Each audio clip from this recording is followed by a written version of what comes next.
નમસ્કાર મિત્રો, વિડીયોમાં તમારું સ્વાગત છે। જી હા મિત્રો, અત્યારે હાલ સરકારી કર્મચારીઓ ચેતી જજો। જી હા મિત્રો, અત્યારે હાલ મોટા સમાચાર સામે આવી રહ્યા છે। જુઠ્ઠું બોલીને ઓફિસમાં રજા લઈને બહાર ફરવા જવા કે આરામ કરો હવે કર્મચારીઓને મોંઘો પડી શકે છે, કારણ કે કંપનીઓ તેમના સત્ય અને જૂઠને શોધવા માટે જાસૂસીઓની સેવા લઈ રહી છે।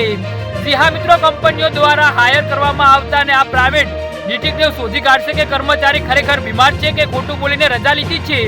જર્મનીમાં કંપનીઓ દ્વારા કર્મચારીઓ પાછળ જાસૂસ મોકલવાનો આ ટ્રેન્ડ સૌથી વધુ જોવા મળી રહ્યો છે। જી હા મિત્રો, અત્યારે હાલ મોટા સમાચાર સામે આવી રહ્યા છે। તો મિત્રો, સમાચાર પર વધુ વિગતવાર વાત કરીએ તો કંપનીઓ દ્વારા જાસૂસોને કામે લગાડી કર્મચારીઓ પર નજર રાખવાનો હેતુ એ છે કે તેઓ જાણી શકે છે કે કર્મચારીઓ ખરેખર રજાની જરૂર છે કે માત્ર બહાના બનાવીને વાસ્તવમાં બિનજરૂરી રીતે લેવામાં આવતી આ રજાઓના કારણે કંપનીઓને મોટું નુકસાન થઈ શકે છે। પ્રાઇવેટ ડિટેક્ટિવ એજન્સીનું કહેવું છે કે આવી માગણી કરતી કંપનીઓમાં સંખ્યામાં વધારો થયો છે। એવી ઘણી એજન્સીઓ છે જેને એક વર્ષમાં 1000 વધુ આવા મામલામાં પોતાની સેવાઓ આપી રહી છે અને તેમના જાસૂસો શોધી કાઢે છે કે કર્મચારીઓ ખોટું બોલીને રજા લઈ રહ્યા છે। જી હા મિત્રો, તો આના વિશે તમારું શું કહેવું છે તો નીચે મારી કમેન્ટ બોક્સમાં જરૂરથી જણાવજો અને અમારી યુટ્યુબ ચેનલને સબસ્ક્રાઇબ કરવાની ભૂલતા નહીં। વિડીયો પૂરો જોવા બદલ તમારો ખૂબ ખૂબ આભાર।